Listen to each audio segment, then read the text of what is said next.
Hello, friends. Welcome to another story time with Lorelei. Today we are reading Rudolph the Red-Nosed Reindeer by Robert L. May, illustrated by David Wenzel.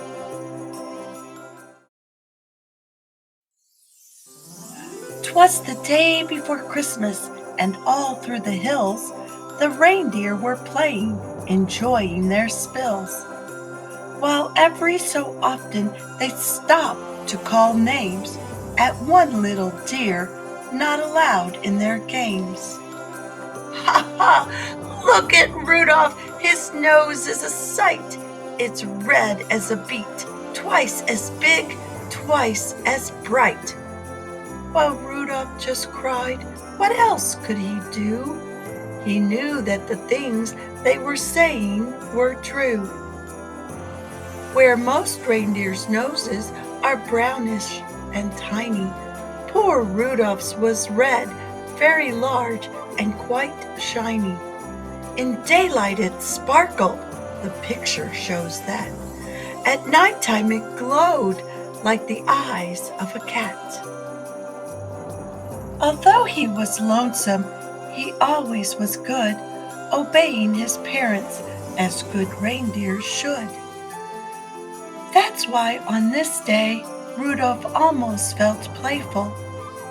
He hoped that from Santa, soon driving his sleigh full of presents and candy and dollies and toys for good little animals, good girls and boys. He'd get just as much, and this is what pleased him, as the happier, handsomer reindeer who teased him. So at night and a fog hid the world like a hood, he went to bed hopeful. He knew he'd been good. While way up north on this same foggy night, old Santa was packing his sleigh for its flight. "This fog," he called out, "will be hard to get through." He shook his round head, and his tummy shook too. "Without any stars or a moon as our compass, this extra dark night is quite likely to swamp us. To keep from a smash-up, we'll have to fly slow. To see where we're going, we'll have to fly low. We'll steer by the street lamps and houses tonight in order to finish before it gets light. Just think how the boys' and girls' hopes would be shaken if we didn't reach them before they awaken.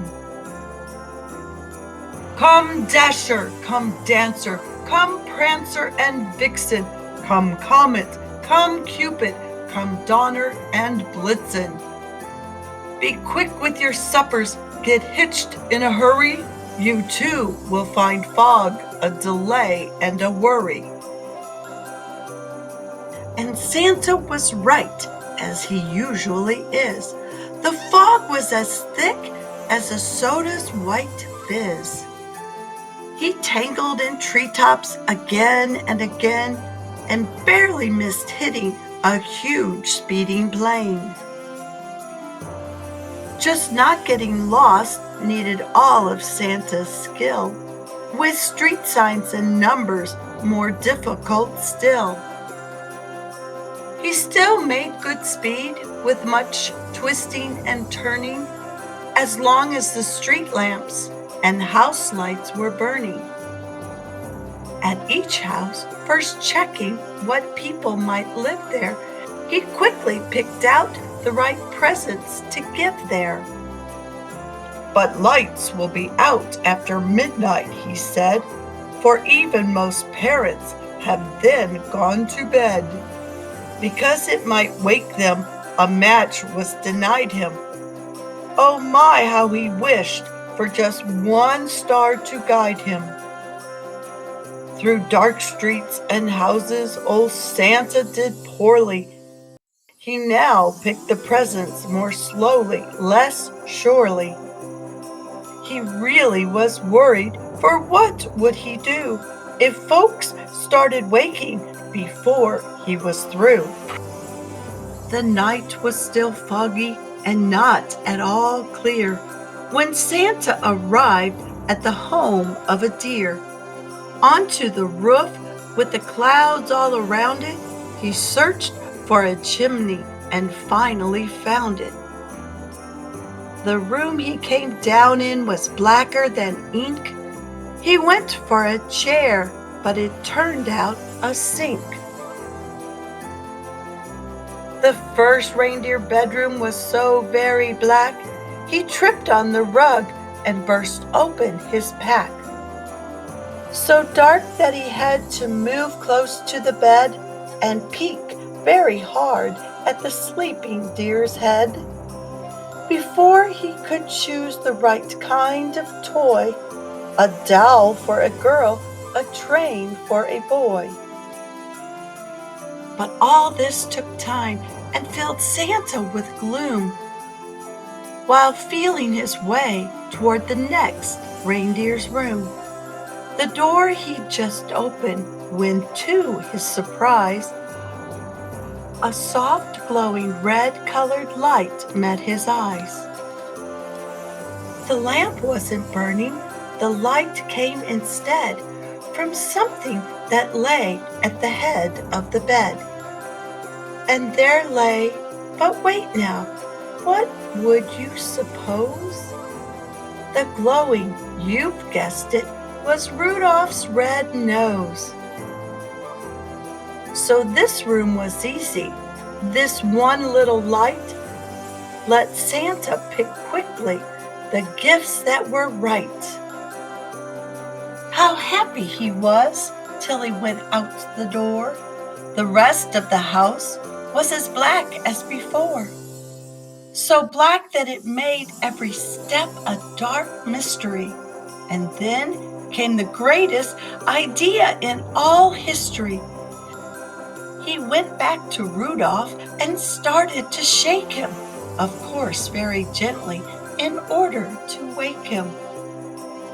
And Rudolph could hardly believe his own eyes.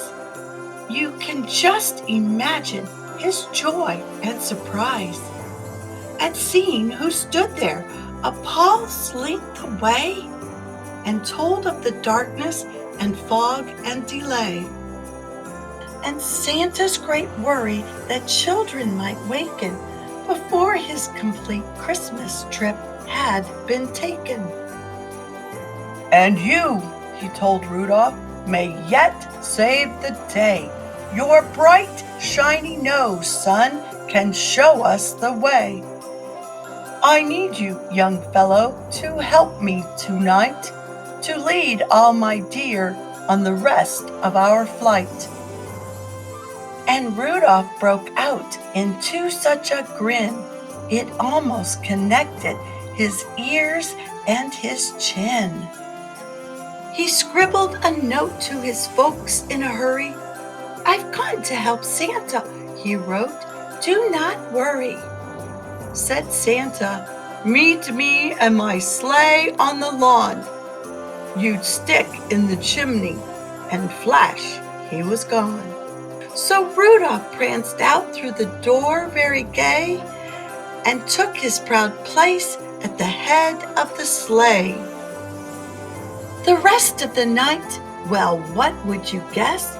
Oh, Santa's idea was a brilliant success.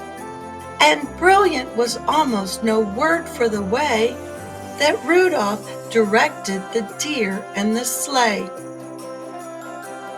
In spite of the fog, they flew quickly and low and made such good use of the wonderful glow that shone out from Rudolph at each intersection, that not even once did they lose their direction. At all of the houses and streets with a sign on them, the sleigh flew real low so Rudolph could shine on them. To tell who lived there and just what to give whom, they'd stop by each window and peek in the room. Old Santa knew always which children were good and minded their parents and ate as they should. So Santa would pick out the gift that was right, with Rudolph close by, making just enough light. It all went so fast that before it was day, the very last present was given away. The very last stocking was filled to the top, just as the sun was preparing to pop. The sun woke the reindeer in Rudolph's hometown. They found the short message that he'd written down. They gathered outside to await his return, and they were surprised and excited to learn that Rudolph, the ugliest deer of them all, Rudolph the Red-Nosed, bashful and small, the funny-faced fellow they'd always called names and practically never allowed in their games, was now to be envied by all far and near, for no greater honor can come to a deer that riding with Santa and guiding his sleigh, the number one job on the number one day. The sleigh and its reindeer soon came into view, and Rudolph still led them as downward they flew. Oh my, was he proud as he came to a landing, right where his handsomer playmates were standing. The same deer who used to do nothing but tease him would now have done anything only to please him. They felt even sorrier they had been bad when Santa said, "Rudolph, I never have had a deer quite so brave or so brilliant as you, a fighting black fog and at steering me through. But you, last night's journey was actually bossed. Without you, I'm certain we'd all have been lost. I hope you'll continue to keep us from grief on future dark trips as Commander-in-Chief." While Rudolph just blushed from his head to his toes, till all of his fur was as red as his nose. The crowd clapped their paws and then started to screech, "Hooray for Rudolph! And we want a speech." But Rudolph, still bashful, despite being a hero, was tired. His sleep on the trip totaled 0. So that's why his speech was quite short and not bright. Merry Christmas to all, and to all a good night. And that's why, whenever it's foggy and gray, it's Rudolph the Red-Nosed who guides Santa's sleigh. Be listening this Christmas, but don't make a peep, 'cause that late at night children should be asleep. The very first sound that you'll hear on the roof, that is, if there's fog, will be Rudolph's small hoof. And soon after that, if you're still as a mouse, you may hear a swish as he flies round the house and shines enough light to give Santa a view in your room. And when they're all through, you may hear them call as they drive out of sight. Merry Christmas to all, and to all a good night.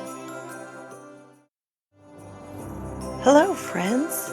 I hope you enjoyed our story today. If you did, please click like and share this book with your friends.